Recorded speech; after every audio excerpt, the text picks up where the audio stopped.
We got to talk about Newcastle. Carabao Cup. Carabao Cup. The new winner, the new title holders of the Carabao Cup. Newcastle, for the first time in 56 years. There's so many. There's people say 56. Some people say 70. I saw 70 and 56 referenced in the exact same article, which is crazy. Pick one. Some people said 90. That can't be true. But still, a very long time. Multiple generations of Newcastle fans have gone so long without winning anything at all. This is massive for their fan base. Yeah. Which brings up a question. We don't make fun of them the same way we do Tottenham. And it seems like they've gone longer than Tottenham. Tottenham won the Carabao Cup in 08. I think it's because of the being in London, no? Isn't that really the main thing? Also, their rival, Sunderland, is like, up and down, up and down. Right. Yeah. I mean, this is you pose a great question, Alexis. Yeah. Are Newcastle... or were they the Tottenham of the North? Or does that make Tottenham even more Tottenham-y now? There's a lot of questions to be asked. But more important, is this the collapse of Liverpool? This is 2 matches in a row where they have lost. Yeah. They got knocked out of Champions League by PSG. Wonderful game. And now they lost in the final. The Carabao Cup. It's interesting because they can have such a spectacular season, but now we're getting towards the end, closer to the end of the season, where you're further along in tournaments, further along in cup competitions, and you're going to start. Your depth really starts to get tested. I don't know if you can, I don't know how much of a in panic any team should be when they have the success that they've been having. They've been arguably the best team in the world. Easily. Well, not in the world. Best team in the Premier League. Easily.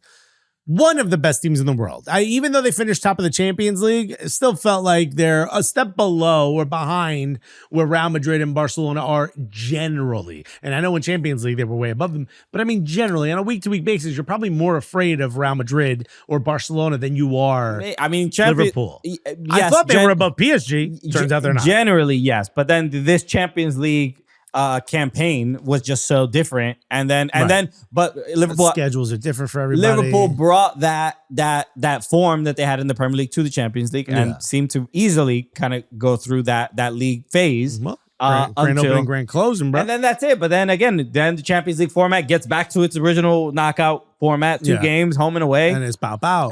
Go back. You ain't ready yet. So they were gonna hit some snags along the way. I wasn't expecting them to win every single competition that they were a part of, but people were talking quadruple for them, bro. Right. But the Champions League, I understand. Again, we said it when they got knocked out. Like across 2 games, anything can happen. And Salah having bad games.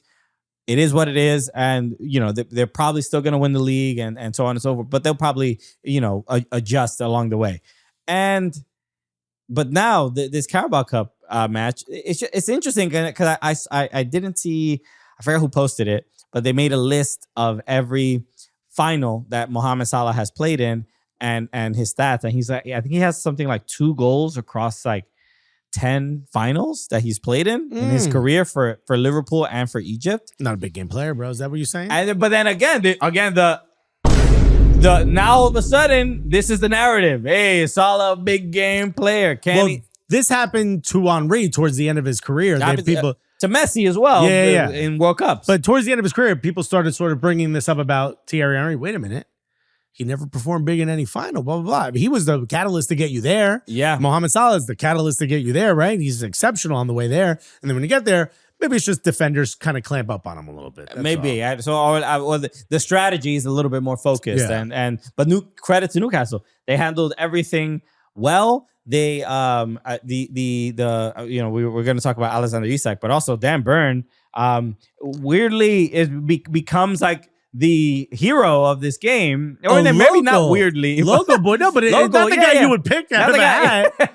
Hasn't scored a goal, I believe, in like a year. Yeah, well, you picked the right time to do it, bro. Great goal, and hit interestingly, and I saw Kieran Trippier talk about this after the game, where he said that the strategy for set pieces was basically to get him the rock, right? Get the big man, but he didn't. They intentionally try to keep him as far away from Virgil van Dijk because they know how great he is in the air. So they kept Dan Burn, who's the tallest guy on the pitch, they kept them out, basically outside of the 6-yard box. And it happened about 2 or 3 times in the game where they just send him the ball. And Alexis McAllister is trying to stop this 6'5" good luck, bro. guy. And then Dan Burn ends up getting a header that it came off his head the way it would come off his foot. Yeah. He blasted that ball. I don't know. What do you have to do to your forehead to get that much density? You got to get hit so many times. You got to take so many headers. And my buddy had a pit bull. I've said this on the show, but a long time ago. My buddy had a pit bull. It was one of those with like the sloped foreheads. Like the forehead came out further than the eyes. And he said, yo, a bullet bounced off of his forehead. And I said, but is that true? And he had a scar. He's like, yeah, bullet bounced off his forehead. A bullet? Look, okay, why would someone in Newark in this era have a pit bull, Christian? You don't have to ask for context. I'm just saying, it's just, people have a lot of sympathy for dogs. I The look, idea so of a do I. dog getting shot is ridiculous. Hey, he got grazed. No, and it's not. Did it ricochet? I must have ricocheted. Yeah, it ricocheted off. No, not before. Does the dog have enemies? I don't know. Yeah, bro. The bullet ricocheted. Bounced off his head. Yeah, that's how dense his forehead is. Dan Burn. Probably get shot in the forehead. Let us know how that goes, Dan Burn. Don't do that. Don't do that. All jokes here. Yeah. All jokes, right? We're just. Is that haha button? No, that's clapping. And then Alexander Isak was spectacular, and I just want to say this about Alexander Isak, loving his celebration. Have you seen his celebration? Yeah. Hey, he did it before a couple weeks ago. Just check these fools out. Who these dudes? Who are these dudes?